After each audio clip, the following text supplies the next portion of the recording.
Walama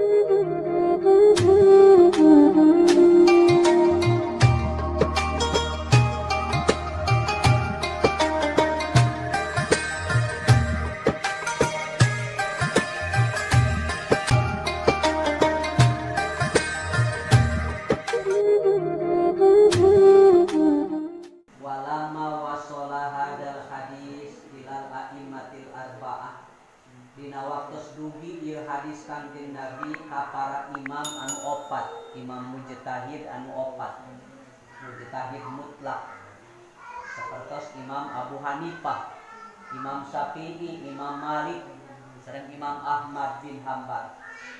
Qala nadau al imamu Abu Hanifah, Imam Abu Hanifah, wa ana hubiba ilayya min dunyakum salasun. Aku lebih mencintai 3 hal dibanding dunia kalian. Tahsilul ilmi fi tulil layali, anu kahiji ngahasilkeun ilmu fi tulil layali sepanjang malamku.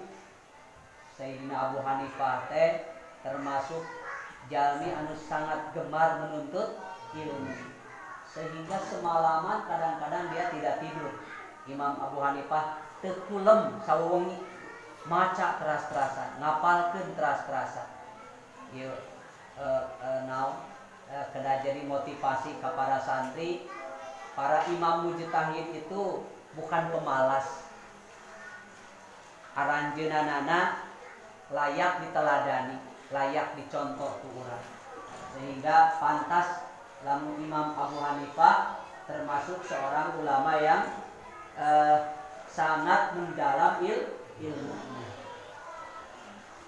Watarku tarofu wat ta'ali, watarku tarofu'i wat ta'ali. Kaduana kesenangan Abu Hanifah meninggalkan tarofu. Tarofu teh arogan, wat ta'ali sareng kumuluhur. Anjeunna sanes tipe hiji ulama, hiji kiai, hiji jalmi anu alim anu sangat sombong. Tarofu'i wat ta'ali. Urang ge kedah low profile, kedah janten pribadi anu tawadu, merendah. Tekengeng urang nepak dada ngaraos urang pinter, ngaraos urang terus banyak pengalaman, banyak ilmu dan lain-lain. Teu sae sapertos kitu. Jadilah seperti padi. Padi itu semakin berisi semakin merunduk. Yaitu kengeng urang nganggap urang teh tos pang pinterna, tos pang alimna, tos pang getolna ibadah teh kengeng. Imam Abu Hanifah sanes tipe seseorang yang meninggikan, merasa dirinya tinggi, merasa dirinya hebat. Wa qalbun min hubbi dunya khali. Anu katilu kesenangan Abu Hanifah memiliki hati yang kosong dari cinta kepada dunia. Wa qalbun sareng hate mana min hubbi dunya tina seneng kana dunia khali anu sepi, anu bersih. Manahna henteu emut kana naon kemewahan dunia. Soalna sanes kitu. Tapi tong gaduh anggapan Imam Abu Hanifah teu gaduh nanaon. Imam Abu Hanifah termasuk imam anu banyak dunianya, tapi teu ngajagankeun dunia, melupakan dirinya, zikir, beribadah dan ingat kepada Allah. Awas Nabi Sulaiman, tekengeng nganggap ka Nabi Sulaiman orang yang melupakan dirinya kepada Allah karena memikirkan kekayaan. Nabi Sulaiman itu kaya, tapi kekayaan Nabi Sulaiman tidak ada sedikit pun yang mengganggu kehusuan Nabi Sulaiman berzikir, beribadah kepada Allah. Hatinya tidak ingat dunia, walaupun Nabi Sulaiman memiliki banyak harta kekayaan. Di samping beliau seorang raja, seorang nabi dan kaya raya, tapi tetap Nabi Sulaiman tidak menjadikan kekayaannya melupakan dirinya dari ingat kepada Allah. Anu wa qalbun min hubbi dunya khali. Wa qala Imam Malik nadau Imam Malik wa ana hubiba ilayya min dunyakum salas. dan aku mencintai 3 hal di dunia. Mujawaratu raudhatihi sallallahu alaihi wasallam, anu kahiji kesenangan Imam Malik menjadi orang yang senang tinggal di raudhah Rasulullah sallallahu alaihi wasallam, di tamannya Rasulullah sallallahu alaihi wasallam. Raudhah teh tempat antara mimbar tempat Nabi berkhutbah dengan rumah Nabi, disebut raudhah. Sekarang rumah Nabi itu jadi makam di mana Rasul dikubur, janten makamnya Rasulullah. Antara makam Rasul sareng mimbarnya Rasul disebut raudhatan min riyadil jannah. Raudhah. Imam Malik salah sawiyos imam mujtahid yang menetap di Madinah, dan setiap saat dia ada di raudhah. Wa mulajamatu tarbiyatihi, sareng senantiasa menetap mendidik tarbiyahnya di tempatnya Rasul di raudhah itu. Imam Malik kan menetap di Madinah, setiap saat mengajarkan ilmu di Masjid Nabawi. Wa ta'dimu ahli baitihi, anu katilu kesenangan Imam Malik mengagungkan ahlul bait, keluarga keturunan Rasulullah sallallahu alaihi wasallam. Imam Malik. Wa qala al-Imam Syafi'i, ngadawu Imam Syafi'i pun memiliki 3 kesenangan. Wa ana hubiba ilayya min dunyakum salasun. Al-huluku bit talattufi. Imam Syafi'i itu pertama dia menyukai akhlak yang lemah lembut, talatuf. Imam Syafi'i terkenal dengan kelembutannya, lembut dalam perilaku dan akhlaknya. Wa tarku ma yu'addi ila takallufi. Yang kedua kesenangan Imam Syafi'i tidak menuntut yang berat-berat. Ma yu'addi ila takalluf, untuk sesuatu yang dikerjakan dalam ibadah kepada Allah. Ada rukhsahnya, ada keringanan. Hasil ijtihad Imam Syafi'i tidak menuntut yang sulit dalam menjalankan hasil ijtihad dan syariat. Wal iktida bi tariqit tasawuf, anu katilu kesenangan Imam Syafi'i mencontoh perjalanan ahli-ahli tasawuf, ahli sufi, menjalani thariqah ahli-ahli sufi. Wa qala al-Imam Ahmad, gadau Imam Ahmad, wa ana hubiba ilayya min dunyakum salasun. Saur Imam Ahmad, aku mencintai 3 hal daripada dunia kalian. Mutaba'atun Nabi fi ahbarihi, kahiji mengikuti junjunan Kangjeng Nabi dalam segala akhbar, artinya hadis, khobar, berita yang disampaikan oleh Rasulullah.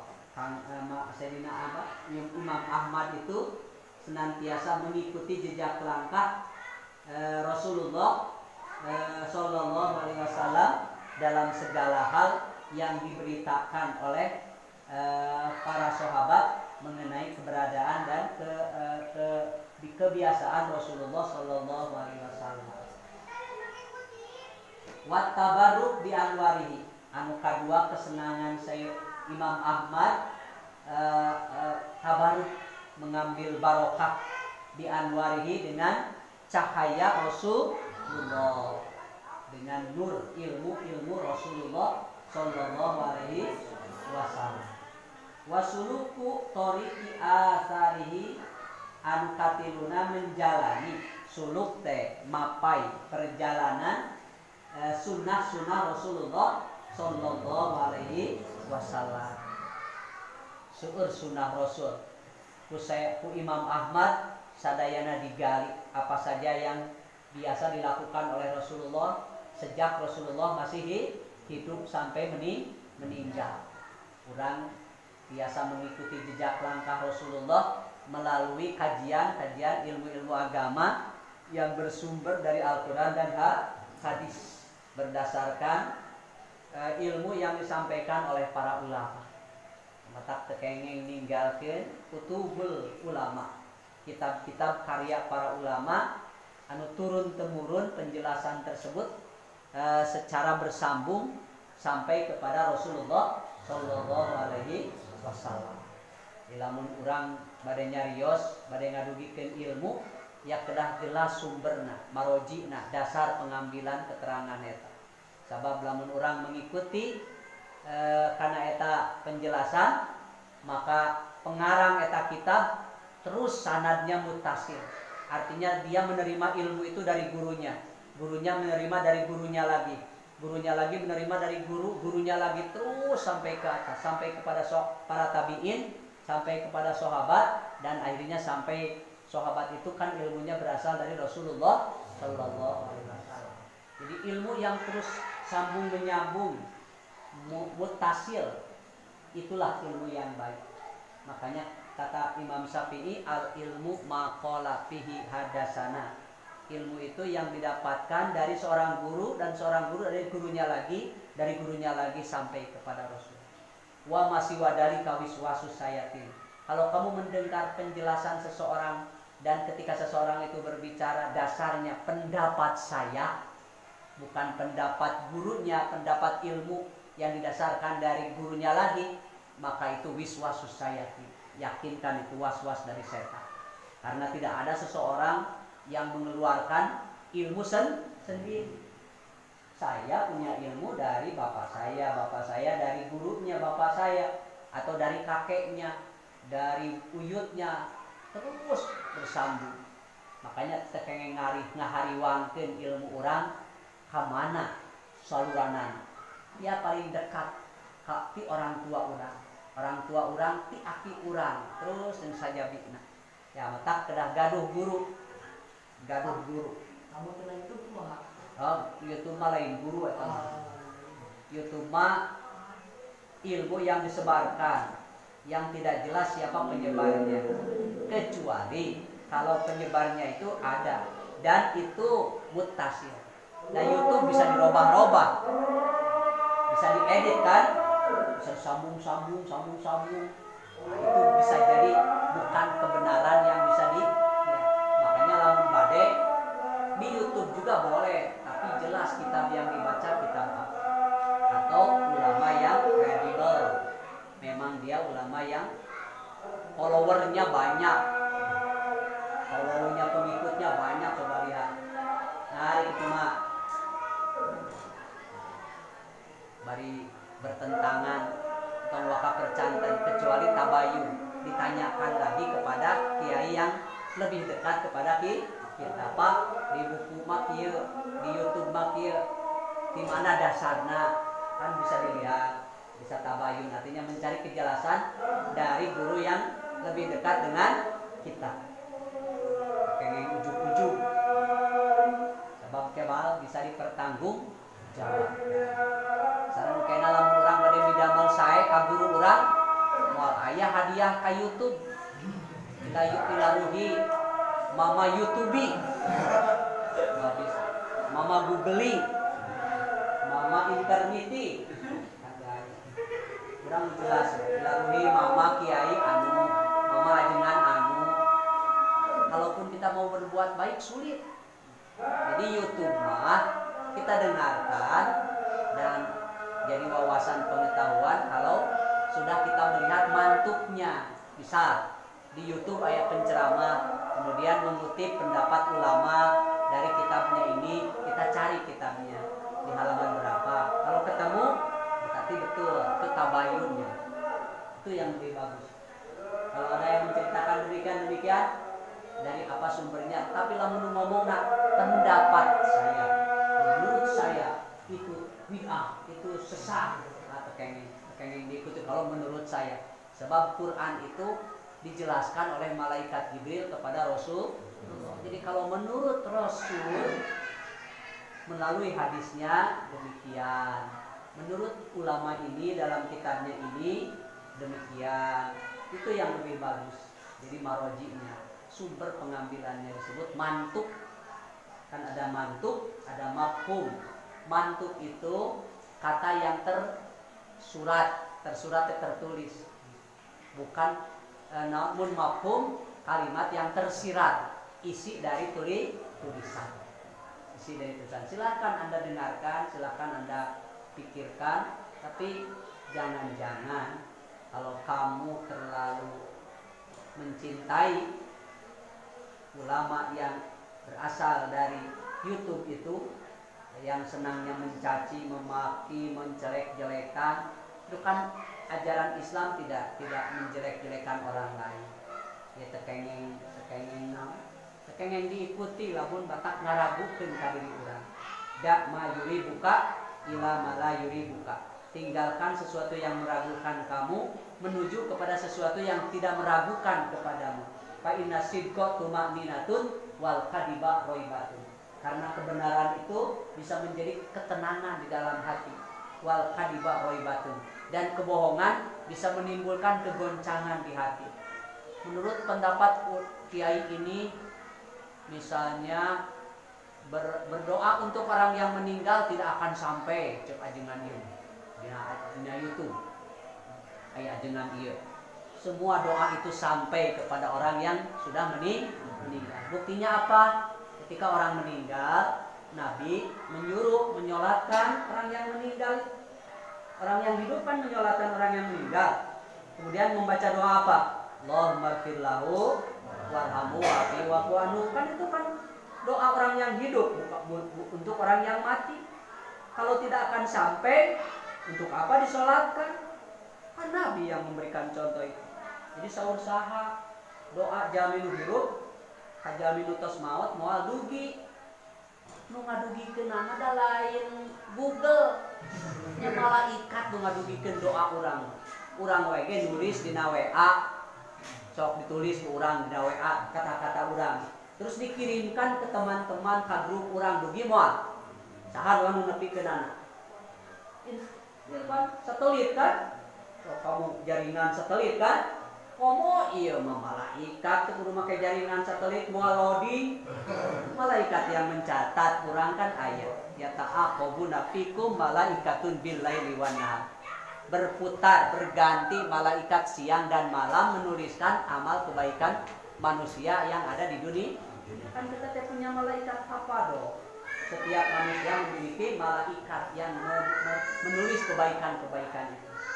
Jadi moal aya istilah ada moal nepi, sahanu nepi keunana. Wah, terlalu picik pikiran anak. Boro-boro berpikir tentang ilmu, tentang malaikat.